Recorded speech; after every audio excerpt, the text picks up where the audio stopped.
Previously on State of the Franchise Gaming. We found ourselves in the World Series, down 3-2 in LA, where we were undefeated as previously in the ALCS and in the World Series. Any game we've played in LA, we have won. And we attempt to take a run here as we slide into third, and somehow Walker Buehler is able to tag us out. As you can see here in the sixth, we are already down 6-0, and you know what? If we weren't already down by enough, Mookie Betts makes probably the greatest play in World Series history, robbing a home run, slapping it back in. Only give up a triple, as you need to see this. Mookie, again, almost catches it, but slaps it back into the infield.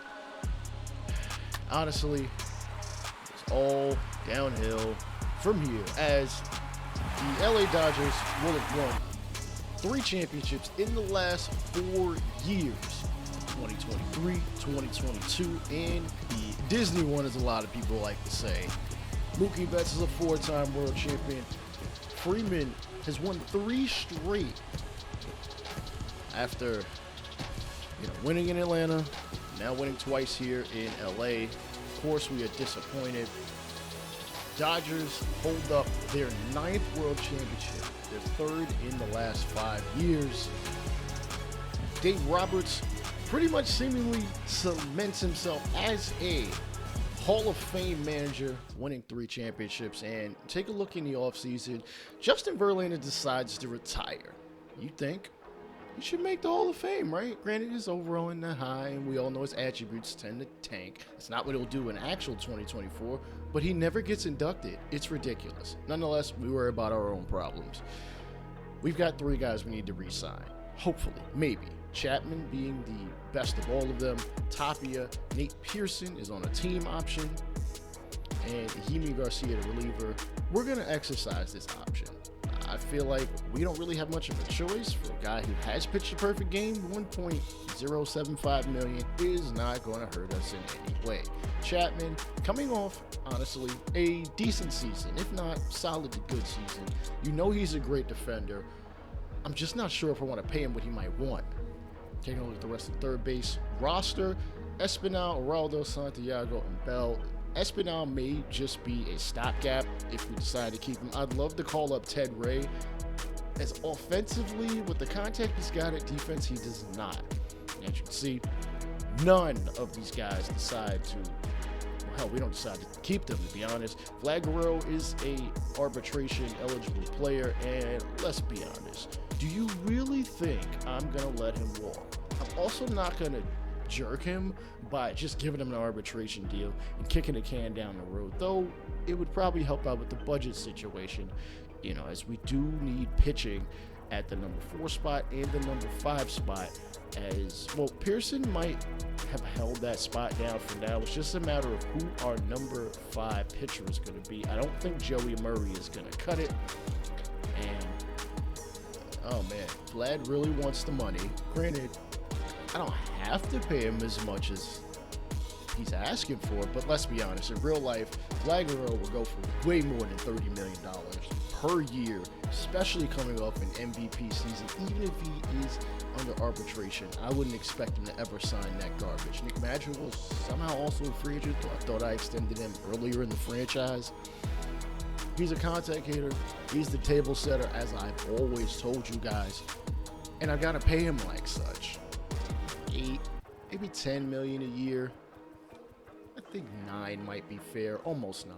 And we'll also have to offer arbitration, because if you know in my 40-man roster video, I told you, always offer arbitration so you don't outright lose a player. If they accept your contract offer, cool. As Jordan Romano will actually know, I'd offered it to him. But let's be honest, he's the single season saves leader at 48 for Toronto Blue Jay. Nobody has had more in a single season than him. And despite the ERA, we're going to attempt to keep him. I would love to sign Ohtani. We cannot afford him. Ramirez probably can't afford him either. Rafael Devers is definitely an option. He's pretty young. Alex Reyes is a reliever. I want to get our bullpen right.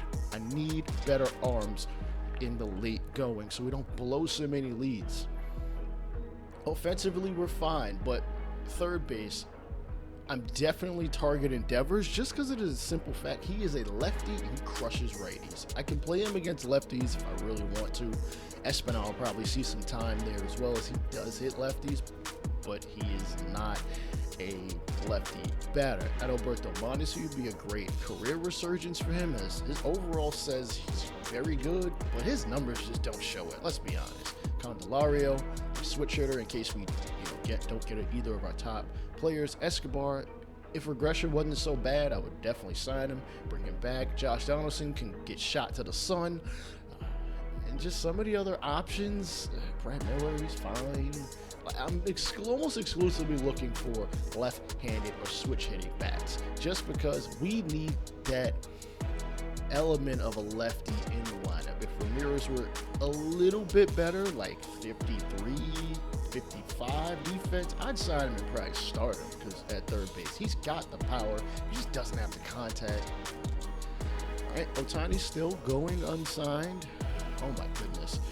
I think that's a disrespectful contract. I know $265 million sounds like a lot, but let's be honest. I like Julio Urias.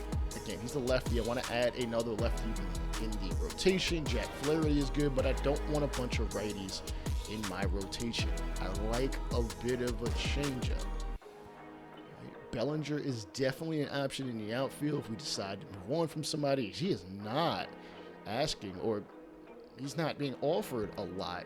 You know what he is defensively. You know what he is power-wise. It's just a matter of whether it actually comes to fruition. Max Kepler, not bad, though he doesn't hit lefties that well. He also plays first, just in case something would happen to Vlad. Not that I'm trying to put this in the ether, put it into fruition, but some of the other left-handed outfield options, they're fine. Marte is not our center fielder. Mariano Murillo could definitely be an option as a call-up, just because he's pretty good contact-wise, okay defensively, and has some speed, a missing element of this offense. So I'm going to go out there and offer Julio Urias a contract. I can't offer him more than $35 million because this game is so damn archaic when it comes to contracts. Even if they have updated AAVs to $35 million. Still waiting on Rafael Devers. Right around Thanksgiving can be. Wait, we never been offered anything then. Yeah, let's give him an offer sheet, see what comes up. And I gotta be honest, I bid against myself. You saw the Boston offer. It was only $54 million. I didn't have to offer him that much. Let's take this down a notch. Come on, scroll back.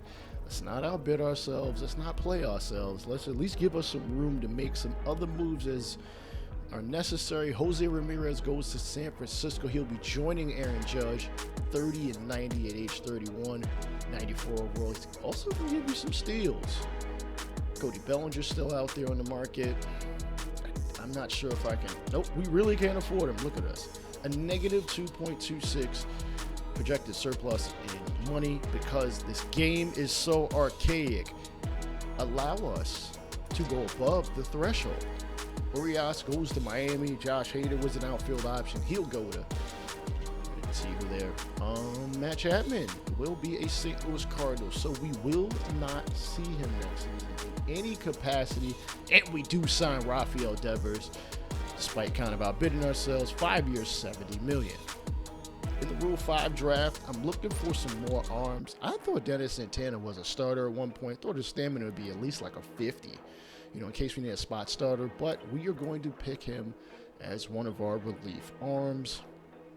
Moving on to Rule 5 draft, again, because we're kind of tight on budget, Justice Sheffield is most certainly an option. I would like another lefty alongside Tim Meza. Jesse Winker goes to the New York Yankees. Kershaw goes to Houston. Wow, they really paid him. Oh, and it is a Texas twosome in Houston. That is a crazy one, too, though. They're both going to get old. Mondesi goes to the Mets. Probably going to play third this year. Ian Happ goes to the Mariners. Harrison Bader getting a big-time deal in my eyes. $74 million over 4 years. Arbitration. We're going to just basically bring a lot of our guys back. It doesn't make sense to offer them long-term deals, as I don't see a long-term solution for any of these guys. And all right, Roster seems to be pretty finalized, but damn, we are over budget, and I just feel like we need a little bit. No, I never traded Danny Jansen. I think we need to get on that because I'm not just going to carry 3 catchers on the roster, even if one is more of a DH and the other 2 are actual catchers. We have a surplus. Let's get what we can for them and see what is out there from the GMs across the league. Also, I'm going to trade George Springer while the getting is good. Yes, he had a good season last year, but I just don't want to pay him $25 million. I know it ain't my money, but it is kind of my money as I'm running this team. So look around the league, see what teams are offering. Clint Frazier's a solid outfield replacement, at least offensively. Just not going to get the power from him. Believers, I do like Austin Adams. And the other guys are kind of just fodder. They're trying to jerk me. Anderson Lorenz is pretty solid. Ooh, he's B potential. I like to see that. That third baseman, Jalen Palmer, not a bad idea if we want some prospects. Let's see. No, come on, Rockies. And the D-backs are offering junk, though. You know how I feel about Seth Beer from the Desert Venom series. Cardinals, not really. The Rays, and listen, I feel like in-division trades should cost you a little bit more in terms of players. The Athletics, bro, what do y'all offer me? Ooh, wait, Mario Fuentes is pretty solid. Not solid, he's in A potential. Todd Van Buren also, they're A potential 58, but I think he's like 26, so ooh, this is not a bad deal. Dermis Garcia is at least a first base option in case shit hits the fan and we end up needing to replace Vlad Guerrero. I know I'm spending a ton of money on him, but I need some kind of backup option for him. So we're going to back out of one player, keep Fuentes there. Christian Pache would be a very good stopgap in center, but if that's the case, I might as well just sign Mariano Murillo to the Major League roster, as he's a left-handed hitter, though Pache is very cheap. Gabriel Maciel from Brazil, switch hitter. I like what he's got. They're not going for it. Pache, they're not going for it. I'm not trading. Garrett Mitchell's pretty solid, and he's a lefty. He might just be the center fielder. We need just to hold things down for the time being. Marte is not a natural center fielder, despite what he did in Arizona. We're going to just throw in Danny Jansen in there, as his contract is way lower than what his overall value is. Dominic Smith, I'd love to have him on the team. You know, first base, corner outfield replacement for either Hernandez or Gurriel. Eric Morgan, if he had maybe C potential, because I like his pitch mix, running fastball, curveball, changeup, and I think it was like a 2-seamer. Randy Rodriguez, remember him? He was on the Twins. He has 5 fastballs. There's nothing I can do about it either. He is just a glitched player that somehow ended up with 5 fastballs. And because franchise gets neglected, you never bothered to give him his real pitches. So it is what it is. If I can get him, I take him. Are they going to let me? Nah, they're not going to. Hector Samuel, B potential. I like his pitch mix. He's a long reliever candidate. And I think we might have the deal. I think this might be the deal. I know this seems like a lot to give to Oakland, but who are they spending money on? Like nobody. And they accepted. Oh, opening day already.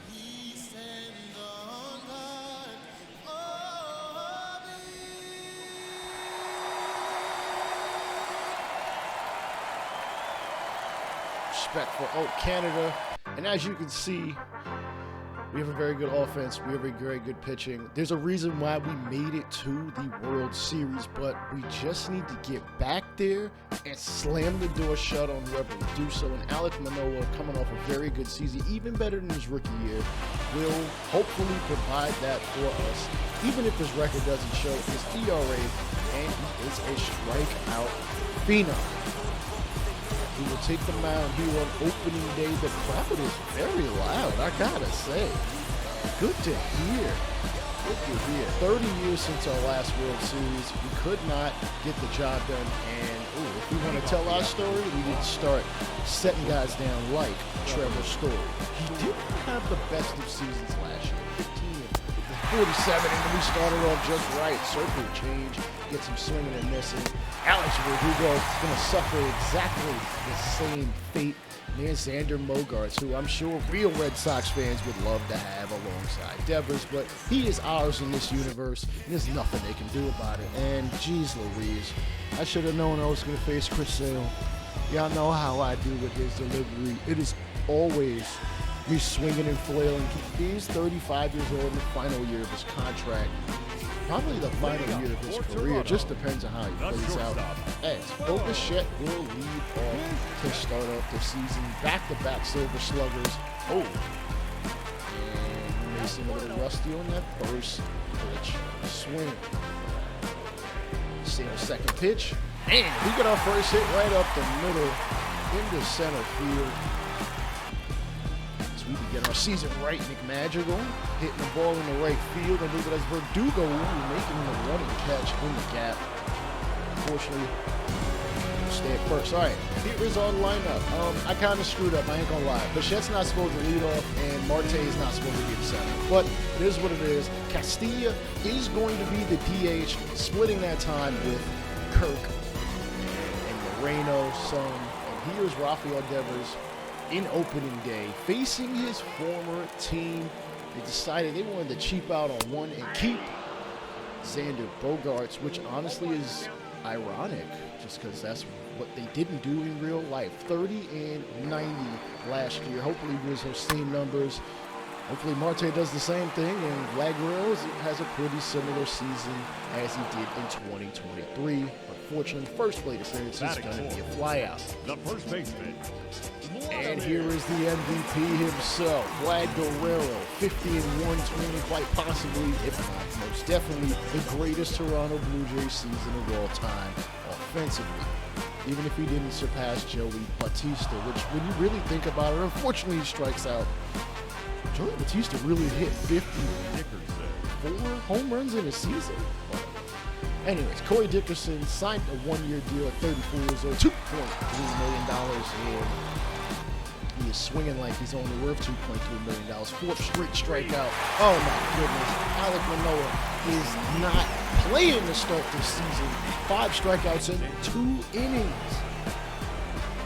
Bogaerts gonna hit this one into the left field gap. Gurriel can't get to it and can't really get around it, as he will end up with a double with 2 outs as Boston looks to get on the board here in the 4th. J.D. Martinez, long-time Red Sox, and he's going to ground it to first, and Manoah will get out of this unscathed. Rafael Devers in his second plate appearance, and the shift, because I can't do anything about banning the shift in this game because we don't have league rules we can change, so we just got to do what we got in front of us. Vlad Guerrero, gonna hit a fastball to right field. Unfortunately doesn't have enough air underneath it, and he will be out without a hit. Can Marte come through with 2 away? 0-2 count, 41st, pitch nearly hits Marte, and then the very next pitch he does hit Marte. Wow, he really shook that one off. He must have been up in the Northwest Territories. He got toughness like that.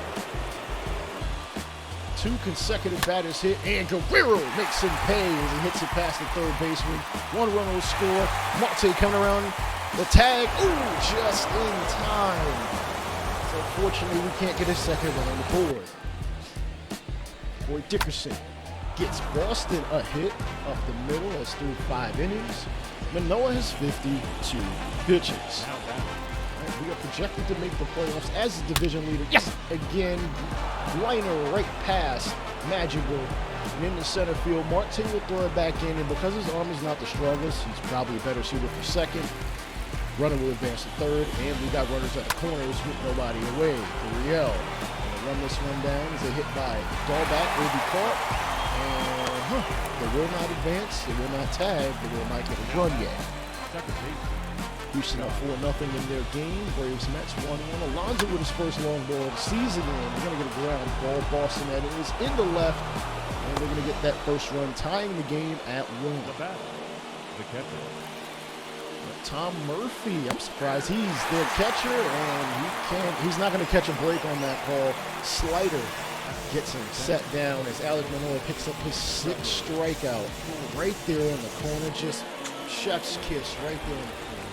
Painting like Picasso. Fly ball, sinker thrown by Manoah, and it's going to be hit to center. And we will get out of the bases loaded jam without giving up another run. Oh man, sinker working to perfection. As through 6, Manoah has 7 strikeouts. Devers, Guerrero, and Marte start off the next half inning. Already with 1 hit, the shift. Ooh, you can't shift your swing with a sinker like that. I must tell you, Chris Sale has some disgusting stuff. As Guerrero hits this one deep to left, but it's going to find leather. Yes, that was a nice 69 pitch by Chris Sale. The count offering to Marte. Hit the right field, bounces down on the grass. That'll be a 2-out single. As Teoscar Hernandez comes to the plate. Ball gonna get hit to right field. It's got a lot of height to it. The lead, and it's gonna get out of here. Teoscar Hernandez, who, listen, the real-life Toronto Blue Jays should have never traded him, but I'm not gonna have to worry about that. As you can see, he deposits it into the home. No, that's the away bullpen. I'm buzzing. Again, we lead 4-1 in the ball game. Are we going to get an opening day win to start our season right and get the World Series defeat out of our taste out of our mouth? As Alex Reyes, free agent acquisition, is going to come onto the mound in 84 games. He went 84 2/3 innings with its 4.25 ERA. Oh look, another former Desert Veteran player, and his swing is just not. It's not going to hit here, bro. Sorry. Oh no, sorry. We're up 3-1, not 4-1. Castillo says, shut up, as he hits this one in the right field gap. And actually makes me correct at this point. We are now up 4-1. Castillo hits his first home run. Remember, he is still a rookie by at-bat designation. 29 years old. Hopefully he can come through. And we jump to the 9th inning as we're in a little bit of trouble as Justice Sheffield, Rule 5 drafted. He's going to come to the mound.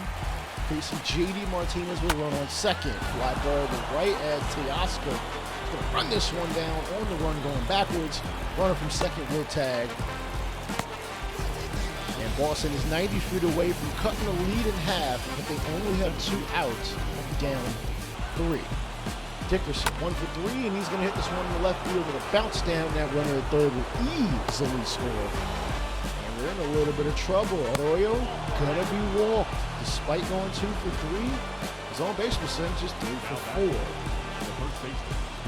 They're going to call for a pinch runner. Jerry and Ron. Bobby Dahlbeck, who at 13 home runs, can give them the go-ahead lead, but not so fast. We're going to call on Jordan Romano, 48 saves and 55 appearances. Oh, slider devastating out of the zone. As Romano looks like he is in mid-season form, as that slider's got a lot of weight to it. Uses it to his advantage. Van Meter going to be the last opportunity for Boston, and he's going to strike out. We take the opening day victory from Boston 4-2. Good offensive showing, just about as good pitching, especially from Manoah. The bullpen didn't blow it, but there's still 161 more games to go. Manoah, the player of the game. 6 innings, 6 hits, 7 strikeouts, only giving up 1. I guess we can breathe a little bit, but not so fast. Again, we have 161 more games, and in the next one, you will see our 5th starter, Travis Alessio. 20 years old, he is a rookie by designation, and not a bad pitching repertoire. I like his stuff. That's why I have him up here and didn't bother to sign a free agent. I'm not paying him a lot. Why not? Take a chance on him, see what we can get out of him. He is a very hard thrower. 3-3 with it. He had a save, a couple of holds, not too shabby of an ERA. Maybe we're calling him up too soon. Maybe this is similar to Chris Rodriguez last year. Season 3 is going to be a lot different. I am going to skip a lot of games just because I want to get multiple seasons in. Honestly, if we can get a world championship pretty soon within the next couple months, we'll cut it off. And I already have my idea for MLB 22. So if you want to see, MLB 23. If you want to see what I do here or in the coming months, subscribe to the channel. I'll let y'all later. Peace.